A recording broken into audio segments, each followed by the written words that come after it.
A church full of grace. The News Church.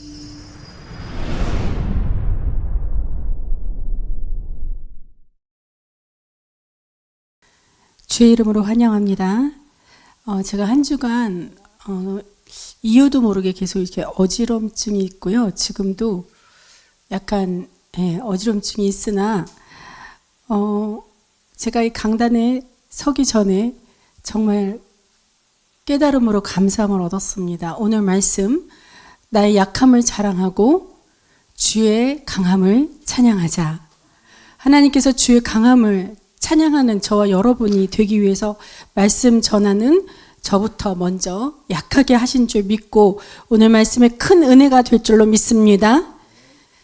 자, 여러분이 잘 아시는 것처럼 찬양은 단순히 음악적 행위만을 말하는 것이 아닙니다. 찬양은 영적 성숙의 가장 높은 단계의 표현이라고 할 수 있습니다.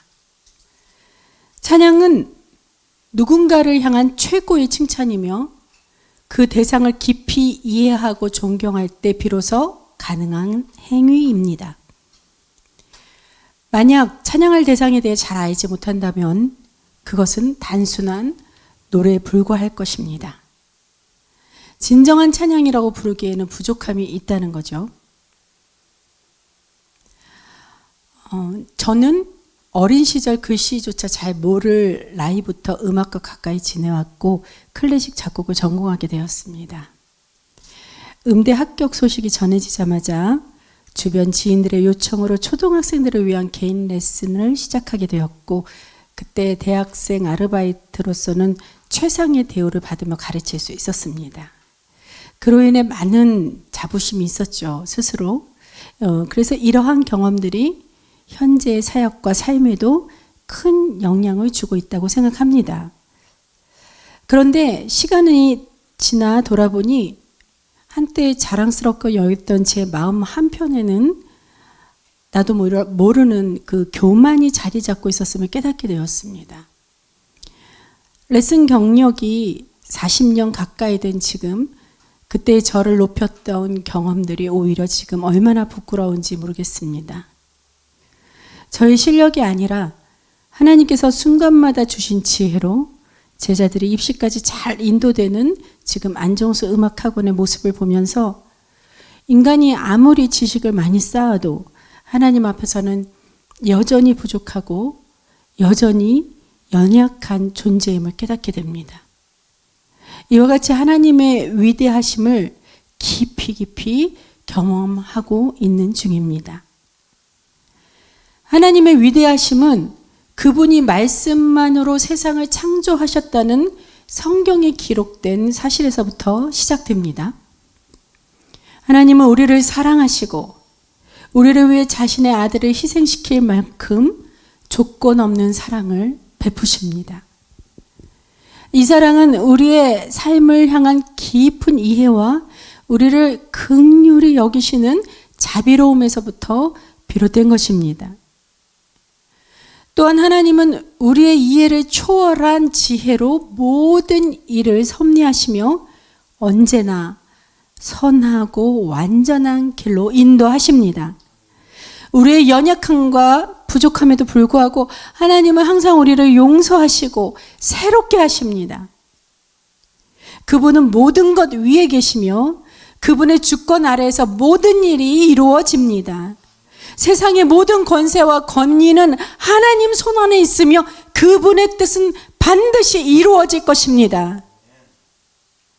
찬양은 결국 우리 자신을 낮추고 오직 하나님만을 높이는 가장 아름다운 예배입니다. 그러므로 이러한 하나님 찬양할 때는 반드시 나를 낮추는 마음으로 경배해야 할 것입니다. 하나님을 높이는 찬양과 나를 낮추는 경배의 자세가 함께 해야 한다는 것입니다. 맞습니다. 온전한 찬양을 위해서 단순히 찬양합시다 이러한 말보다는 찬양과 경배를 드립니다 라는 고백이 하나님께 드리는 온전한 표현일 것입니다. 찬양은 하나님을 높이며 영광을 돌리는 예배의 한 형태입니다. 그 과정에서 우리는 경배의 마음으로 하나님께 전적으로 나아가고 찬양의 마음으로 하나님을 높이며 노래할 때 진정한 예배가 이루어집니다. 그러니 우리가 하나님께 찬양과 경배를 드릴 때 단지 노래를 부르는 것이 아니라 마음 깊은 곳에서부터 하나님을 높이고 자신을 겸손히 낮추는 경배의 자세로 나아가는 것이 진정한 찬양의 의미를 이루는 것이라 할 수 있겠습니다. 우리가 하나님을 높이기 위해 자신을 낮추려면 구체적으로 어떤 모습으로 하나님 앞에 나아가야 할까요? 본문 바울은 고린도후서 12장에서 자신의 육체적 가시를 통해 하나님께 받은 특별한 은혜를 고백합니다. 그는 자신의 약점이 무엇인지 분명히 인정하면서도 하나님께서 그 약함 속에서도 함께 하시며 능력을 더해 주신다고 고백합니다. 우리 삶에도 크고 작은 어려움과 약함이 있을 때가 많겠지만 하나님께서 우리 고난의 한가운데서 은혜로 역사하십니다. 우리의 약함을 통해 더욱 크신 능력을 나타내시는 분임을 믿으시기 바랍니다.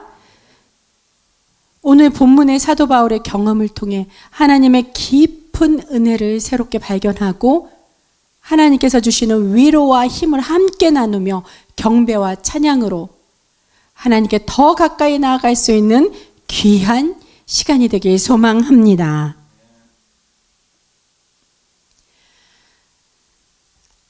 바울은 자신에 대해 자랑하는 것이 유익하지 않지만 부득불 자랑한다고 하면서 셋째 하늘을 경험한 놀라운 체험을 고백했습니다. 바울이 언급한 셋째 하늘이 정확히 무엇을 의미하는지에 대해 다양한 해석이 있지만 전통적인 기독교 신앙에서는 일반적으로 다음과 같이 이해됩니다. 고대 유대 문화에서는 하늘을 세 단계로 구분했습니다. 첫째 하늘은 우리가 일상에서 쉽게 볼 수 있는 이 대기권이죠. 구름이 떠다니고 새들이 날아다니고 그러한 공간을 말하는 것입니다. 그리고 둘째 하늘은 우주와 별이 있는 영역으로 자연의 질서와 천체를 포함하고 있습니다.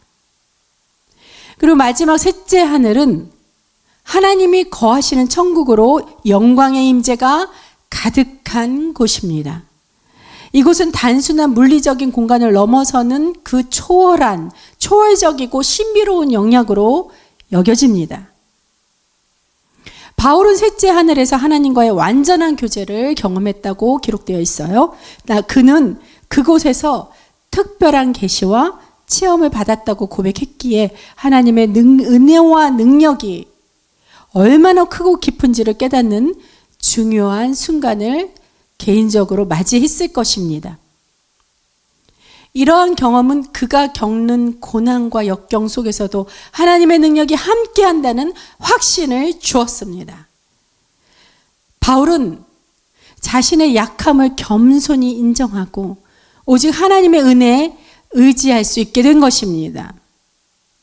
이처럼 바울이 경험한 셋째 하늘은 단순한 장소가 아니라 하나님과의 깊은 교제와 영적 체험을 상징합니다.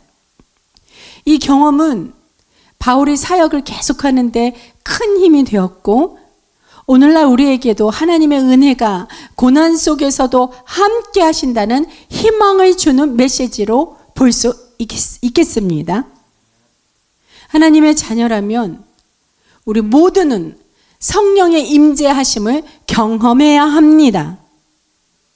성령의 역사는 다양한 방식으로 나타나지만 중요한 것은 성령의 임재를 간절히 사모하면서 나의 모든 것 모두를 내려놓고 온전히 성령에 의지해야 합니다. 성령 충만한 가운데 언제나 그분과 깊은 교제를 나누는 자들이 되기를 축원합니다. 사도 바울이 성령 충만한 가운데 자신이 경험한 셋째 하늘에 대해 이야기하면서도 그것이 자신의 영적 자랑이 아님을 강조합니다. 대신 그는 육체의 가시에 대해 이야기를 합니다.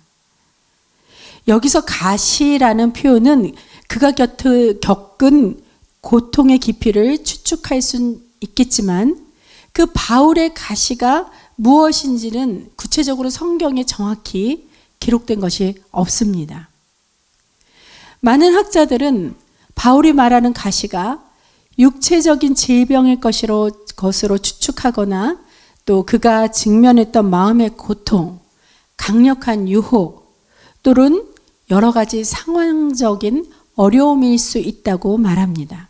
중요한 것은 이 가시가 바울에게 얼마나 큰 고통을 주었는가 하는 것입니다. 우리 모두도 저마다의 가시가 있는 줄로 압니다. 여러분의 가시는 무엇인가요? 일상 속에서의 스트레스나 관계 어려움, 혹은 모든 육체적인 그 여러 가지 것들로 인한 아픔이 있을 수도 있겠습니다. 저는 목회를 하면서 가시로 인해 정말 괴로웠던 순간들이 많이 있었습니다. 기도하면서 주님 앞에 나아가 울면서 그 고통을 토로할 때 있었습니다. 바울도 하나님께 그 가시를 제거해 달라고 3번이나 간절히 기도했지만 하나님은 그의 기도에 대해 다른 응답을 주셨습니다. 본문 9절이었죠. 하나님께서 바울에게 내 은혜가 내게 족하도다. 이는 내 능력이 약한 데서 온전하여 짐이니라. 아멘. 내 은혜가 네게 족하다는 말이에요. 왜? 이는 주의 그 능력이 너의 약한 데서 온전하게 나타나여 지는 것이라는 말씀을 주님께서 응답으로 주신 것입니다. 이는 바울이 자신의 연약함 속에서 하나님의 능력이 더 크게 드러난다는 뜻임을 깨닫게 되었어요. 그래서 자신의 고난과 약함 속에서도 하나님의 주시는 그 은혜가 얼마나 중요한지를 깊이 깨달았던 것입니다. 더 이상 자신의 고통을 그래서 제거해달라고 요청하지 않고 오히려 자신의 약함 속에서 그리스도의 능력이 나타나는 것을 기뻐하게 됩니다. 왜냐하면 그가 약할 때 그리스도의 능력이 그 안에서 온전해진다고 분명히 그는 주님의 음성을 들었기 때문입니다. 여기에서 바울은 인간의 약함이 하나님의 능력을 드러내는 도구가 될 수 있음을 강조합니다. 할렐루야. 바울의 가시처럼 우리도 각자가 다르지만 모두 가시를 가지고 있을 것이고 그 가시에 대한 고통은 누구에게나 깊은 아픔이 될 수 있습니다. 그러나 이 가시가 단순한 고난으로 끝나지 않기를 소망합니다. 바울이 이 가시를 통해 하나님의 은혜를 경험했듯이 우리도 우리의 아픔을 통해 하나님께서 주시는 위로와 힘을 발견할 수 있습니다. 우리가 깨닫길 원합니다. 각 개인의 가시가 오히려 하나님과의 관계를 더욱 깊게 하고 그 속에서 진정한 은혜를 경험할 수 있는 기회임을 믿고 그렇게 되길 축원합니다. 사랑하는 여러분, 우리는 기억합니다. 예수님이 십자가에 못 박혀 돌아가신 그 놀라운 대속의 은혜를 여러분 잊지 않길 바랍니다. 예수님은 가시 정도가 아니라 십자가의 보혈로 우리를 구속하셨고 그 은혜로 인해 우리는 새로운 생명을 얻게 되었습니다. 하나님은 이 세상의 모든 것을 인간에게 다 주고 다 누리게 하셨습니다. 그럼에도 불구하고 우리가 죄를 지었을 때 하나님은 우리를 괘씸하게 보는 것이 아니라 오히려 긍휼한 마음으로 바라보시고 여전히 사랑하십니다. 우리의 연약함과 부족함을 아시는 주님께서는 우리가 간절히 회개하며 긍휼히 여겨달라고 그렇게 기도하며 요청할 때 그 사랑의 손길로 우리를 감싸 주십니다. 그러므로 여러분, 주님께 간절히 회개하시기를 바랍니다. 주님의 긍휼이 우리 삶에 임하기를, 그 사랑이 우리를 새롭게 하시기를 간구하십시다. 하나님은 결코 우리를 외면하지 않으십니다. 우리의 기도에 응답하시고 언제나 우리를 사랑으로 감싸 주실 것입니다. 우리가 하나님께 나아가 눈물로 기도할 때 그분은 우리의 아픔을 아시고 우리에게 필요한 은혜를 부어주실 것입니다. 그러므로 우리 함께 힘을 내어 이 가시를 통해 긍휼의 하나님께 나아가며 그 사랑의 은혜를 경험하는 여러분이 되시기를 소망합니다. 사랑하는 여러분, 우리는 사도 바울을 통해 찬양과 경배를 드리기 위한 자세에 대해 이 시간 함께 생각해 보려고 합니다. 바울은 그의 인생을 통해 하나님을 찬양하고 경배하는 자세가 무엇인지 깊이 있는 가르침을 남겼습니다. 그가 남긴 이 가르침은 우리에게도 큰 영감을 줍니다. 찬양과 경배의 자세. 자, 첫 번째로 감사와 찬양의 습관을 들여야 되겠습니다. 바울은 여러 서신에서 항상 기도와 감사의 마음을 강조했습니다. 빌립보서 4장 6절에서는 아무것도 염려하지 말고 오직 모든 일에 기도와 간구로 너희 구할 것을 감사함으로 하나님께 아뢰라. 하나님께서 말씀하십니다. 바울은 힘든 상황 속에서도 감사의 마음을 잃지 않았다는 겁니다. 우리도 일상 속에서 감사의 습관을 기르는 것에서 찬양과 경배를 시작할 수 있습니다. 두 번째, 고난 속에서도 드리는 찬양입니다. 바울은 여러 번의 고난과 역경을 겪었죠. 그러나 그는 그 어려움 속에서도 찬양을 잊지 않았습니다. 사도행전 16장에 기록된 말씀만 보더라도 바울과 실라가 감옥에 갇혀 있을 때 하나님을 찬양하는 그 모습을 볼 수 있었습니다. 고난 속에서도 찬양을 드렸기에 놀라운 기적이 일어났죠. 다시 한번 그 말씀을 집에 돌아가셔서 한번 묵상하기 바라겠습니다. 이 찬양을 드리는 건, 고난 가운데 찬양은요, 하나님께 대한 신뢰와 경배의 표현이며 이러한 경험이 우리를 더욱 강하게 만들어주시는 겁니다. 우리도 바울과 같은 찬양을 주님 앞에 온전히 드렸을 때 바울과 같은 기적을 경험했다면 우리가 얼마나 성령의 능력으로 강하게 그렇게 우리의 믿음과 우리의 신앙이 다져지겠습니까? 이러한 경험을 다 하길 소원합니다. 세 번째로, 온전한 경배가 됩니다. 바울은 로마서 12장 1절에서 너희 몸을 하나님이 기뻐하시는 거룩한 산 제물로 드리라 고 말씀하셨습니다. 우리가 예배 때마다 우리 자신이 하나님 앞에 거룩한 산 제물, 살아있는 제물로 드려야 마땅하다는 겁니다. 이는 우리의 삶 전체를 하나님께 드리는 경배를 의미하는 말인데요. 이 찬양과 경배는 단순히 노래를 부르는 것이 아니라고 했습니다. 우리의 삶을 하나님께 온전히 헌신하는 것이 포함되어져야 정말로 진정한 찬양과 경배의 의미라고 할 수 있는 것입니다. 그래서 우리가 찬양과 경배를 드리는 태도, 자세, 성령의 인도를 받아야 하는 것입니다. 바울은 그의 사역과 삶에서 성령의 인도를 받았습니다. 갈라디아서 5장 25절에서는 성령으로 행함으로 성령의 인도를 받으라, 이렇게 분명히 권면하고 있습니다. 찬양과 경배를 드릴 때도 성령의 인도를 따라 하나님께서 원하시는 방식으로 찬양할 수 있도록 하나님의 뜻이 무엇이고 하나님이 어떠한 방법을 원하시는지조차 기도하는 자세가 필요합니다. 제가 세상에서 오랫동안 공부했음에도 불구하고 세상의 음악과 찬양은 종류가 다르죠. 그러기에 찬양 악보를 외우는 데는 참 이상하게 어려움이 많았습니다. 오히려 지식적으로는 찬양이 지식이 그렇게 많은 지식을 요구하는 게 아니에요. 근데도 불구하고 찬양 악보는 참 안 외워지더라고요.